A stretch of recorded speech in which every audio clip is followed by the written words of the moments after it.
kita berpuasa Arafah di tanggal 9 Zulhijjah, sedangkan wukuf di hari Jumat tanggal 9 Zulhijjah versi Arab Saudi. Jadi apakah kita puasa hari Jumat ketika orang wukuf, ataukah puasa tanggal 9 ketika di tempat kita tanggal 9 di hari Sabtu?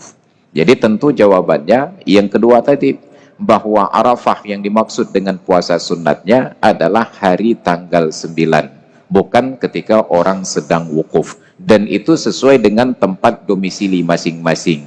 Kita di Indonesia karena pemerintah menyatakan hari Sabtu tanggal 9, kita berpuasa di hari Sabtu tanggal 9. Yang di Arab karena hari Jumat tanggal 9, maka berpuasa hari Jumat tanggal 9. Timbullah pertanyaan, bagaimana bila ternyata ijtihad Muhammadiyah yang benar bahwa hari Sabtu itu 10 Zulhijjah Idul Adha? Bukankah 10 Zulhijjah adalah hari yang diharamkan berpuasa? Sedangkan kita berpuasa di hari tersebut. Dalam kondisi demikian, terjadilah kontradiksi antara mengikuti standar organisasi ataupun guru dengan mengikuti pemerintah. Dan kita sudah diberikan arahan, yang kita ikuti adalah keputusan pemerintah, selama keputusan pemerintah itu sesuai dengan ruang-ruang ijtihad. Dan dalam bab ini pemerintah sudah menjalankan aturan ijtihad dengan proses ru'yatul hilal. Oh, kalau begitu Muhammadiyah yang salah? Belum tentu juga. Kenapa? Karena ru'yah yang kita pahami itu ada dua arti. Ada ru'yah dengan makna melihat, ada ru'yah dengan makna mengetahui. Oh, hanya barangkah tengku makan leh na pegah ayo. Pertanyaannya, bukankah dalam bab salat Nabi juga menyebutkan ru'yah? Sallu kama ra'aitumuni usalli. Salatlah kalian sebagaimana kalian melihat aku salat. Kalau itu harus diartikan melihat secara harfiah, maka tidak ada yang benar salatnya setelah generasi para sahabat. Tabi'in dan generasi berikutnya itu tidak pernah melihat Nabi salat. Padahal perintahnya kama ra'aitumuni usalli. Ternyata ra'aitumuni pada hadis tersebut diartikan oleh para ulama dengan alimtumuni, sebagaimana kalian ketahui aku salat. Kalau ra'a di dalam bab salat ada arti alima, kenapa ru'yah pada bab puasa, pada bab ibadah haji, penentuan awal dan akhir bulan tidak boleh bermakna alima sebagaimana yang dipahami oleh kawan-kawan Muhammadiyah? Maka masing-masing mempunyai legal standing, ada posisi untuk berpijak. Maka kita harus saling menghargai. Namun posisi pemerintah lebih kuat karena sejak dari dulu sudah disusun di dalam konsep fikih, hukmul hakim yarfa'ul khilaf. Keputusan dari pemimpin itu mengangkat khilafiyah, tidak lagi diperhatikan khilafiyah.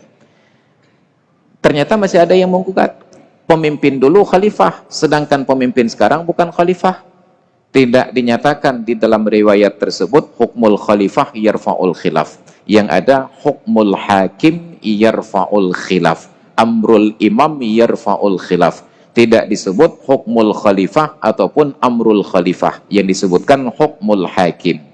Siapa hakim yang dimaksud? Nabi sudah mengilustrasikan 14 abad yang silam, wa may ya'ish minkum min ba'di fasayara ikhtilafan katsira.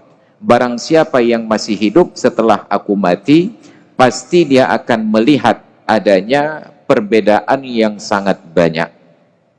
Dalam kondisi berbeda-beda tersebut, apa arahan Nabi? Fa'alaikum bis-sam'i wa ta'ah. Kewajiban kalian adalah mendengarkan arahan dan mematuhi perintah.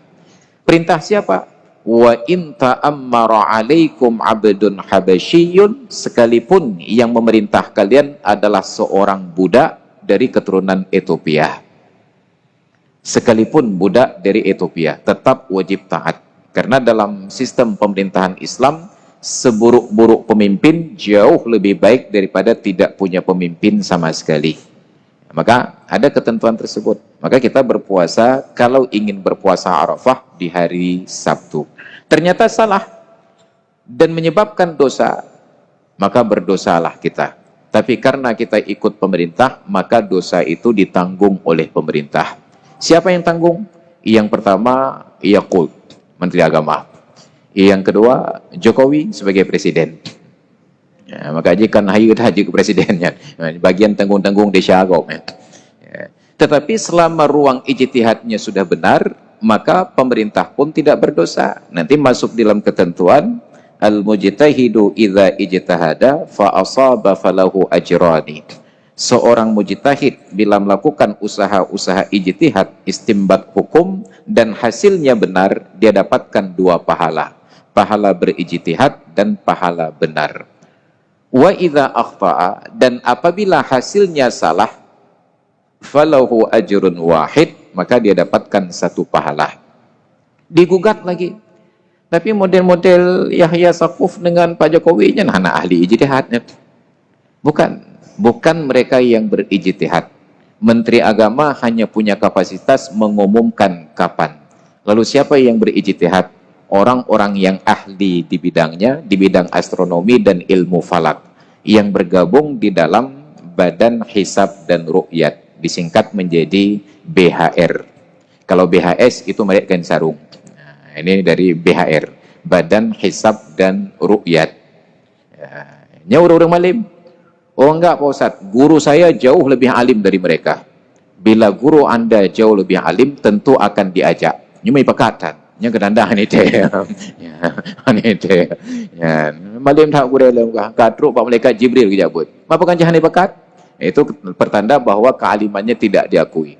Kan hana pakar Ustaz, jika pakat, mah hana getim, yang kenyang pangai kanyan, pakah hana getim. Andai kata mau sudah masuk di dalam lembaga ini, tentu punya hak suara untuk memberikan saran dan pendapat. Tapi ternyata tidak mau. Nah, maka kalau sudah berada di luar kerumunan, kita hanya tinggal menggonggong saja.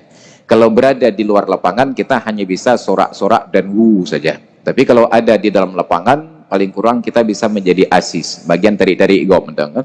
Walaupun anda merumpok bola, nah tulak-tulak gop cit, naik ke sorot kamera tiga gop.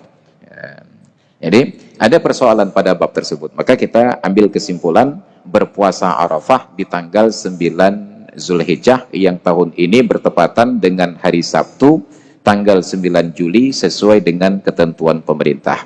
Nah menarik, ketika sebelum Covid dulu, pada tanggal 8 Zulhijjah di Aceh, kebetulan di Arab Saudi sudah tanggal 9 sedang wukuf. Hari itu saya salat duhur di Masjid Baitul Shalihin Ulekaring. Setelah selesai, saat akan keluar, saya perhatikan ada beberapa wajah yang saya kenal. Saya ajak ngopi, ajak kopi. Kawan-kawan ini langsung jawab, "Laikemah tengku, kamu puasa." Di Ulekaring itu agak nah, kamu puasa. Saya tanya, puasa apa? Puasa Arafah tengku. Hai pu Arafah urunyo tanggal 8. Mbak tenyo tanggal 8 Ustaz, tapi di Arab sedang wukuf tanggal 9. Oh, jadi bapak-bapak puasa karena di Arab sudah tanggal 9 sedang wukuf. Iya. Lalu kenapa salat duhur terlalu cepat? Wah, di Arab mentang puasa kurang deh. Ya, pegawai dah teman tu. Ya, nyam bibit teduk ya. Ci tengah teduk ya. Anang puasa oleh kan. Kalau memang puasa ikut Arab karena di sana sedang wukuf, lalu kenapa salat duhur buru-buru di sini padahal di Arab baru jam 9, belum salat duhur. Nyam baru dipikir nyocit. Kita ambek nyor apa? Ya, jadi timbullah pertanyaan berikutnya. Bukankah kita di Indonesia ini waktunya lebih cepat 4 jam daripada Arab Saudi? Nah, ini yang jadi masalah. Apa masalahnya? Siapa yang menentukan kita lebih cepat 4 jam daripada Arab Saudi? Urang kafe. Ketika penjajah Eropa dulu, Inggris, Portugis dengan Spanyol berebut daerah jajahan, mereka membagi wilayah jajahan tersebut berdasarkan waktu. Maka mereka kumpul di Kepulauan Greenwich. Dibagi itu, kanan dan kiri. Dijadikanlah standar waktu GMT, Greenwich Mean Time. Ukuran waktunya GMT. Sedangkan para ahli sepakat, koordinat bumi itu tidak berpusat di Greenwich. Koordinat bumi itu berpusat di Mekah. Jadi bagaimana akan menjadi adil seorang wasit bila berdiri sebelah? Makanya diciptakanlah infrastruktur oleh cendekiawan-cendekiawan muslim untuk merujuk kepada kesatuan waktu umat Islam nantinya yang menjadi MMT, Mekah Mean Time. standar waktu Mekah. Maka diciptakan infrastruktur. Dibuatlah sebuah jam yang sangat besar yang diletakkan di atas menara King Abdul Aziz, Tower Zamzam, yang diameternya saja 40 meter. 40 meter. Nyan jarum jam je kurang belah meter banyak. Nyan jam Nabi Adam mungkin. Saya nggak tahu tuh merek bateri yang dipakai pun merek. Yang ketentekan ABC dengan Afriadi. Mungkin nyobain jam. Kenapa? Untuk menjadikan itu sebagai rujukan waktu umat Islam. Tapi kita tetap yakin bahwa Indonesia lebih cepat 4 jam. Persi GMT. Kita 7 plus GMT. Mekah itu 3 plus GMT. Kalau merujuk ke situ. Nah sekarang coba kita rujuk lebih jauh lagi. Andai kata kita di Aceh ini hidup di zaman Rasulullah. Pertanyaannya, apakah Rasulullah yang salat Jumat lebih dahulu ataukah kita salat Jumat lebih dahulu? Mungkin awalnya teman Jumat dengan Rasulullah. Padahal perintah salat Jumat turun pada Rasulullah. Setelah beliau salat baru kita ikut. Maka jangan-jangan kita bukan lebih cepat dari 4 jam dari Arab Saudi, boleh jadi kita terlambat 20 jam dari Arab Saudi. Jadi mungkin ini bukan malam minggu, ini baru malam Sabtu. Tengok urus Sabtu, malam tengok udah malam minggu. Maka malam tengok dah buat lah. Malam besok malam minggu. Jadi dampaknya boleh jadi kita nggak pernah sholat Jumat, hanya sholat Kamis saja. Ada kemungkinan demikian. Tetapi untuk menyampaikan kesimpulan dan keputusan tersebut, itu menjadi masalah besar yang harus didiskusikan ulang. Maka kalau ingin lebih memahami tentang bab tersebut, yang punya HP Android, yang HP-nya smart. HP-nya smart, jangan sampai pemiliknya idiot. Ya. Yang smartphone, coba ketik di situ tentang MMT, Mekah Main Time. Lalu coba lihat ulasan para ahli. Bagaimana tanggapan mereka tentang kesatuan waktu tersebut. Maka jangan kita berdalih dengan mencemooh apa nih pemerintah Indonesia hanya gerakan mata urawa itu bit bagainya bulan telah itu bit bagainya. Itu pemahaman yang keliru, ada yang harus kita diskusikan ulang. Tapi intinya apapun ceritanya, di garis pantai Indonesia diamati pada 180 titik dan tidak ada seorang pun yang melihat penampakan hilal. Yang ada penampakan-penampakan yang lain. Itu biasanya di media sosial banyak itu penampakannya. Nah, ini persoalan kita.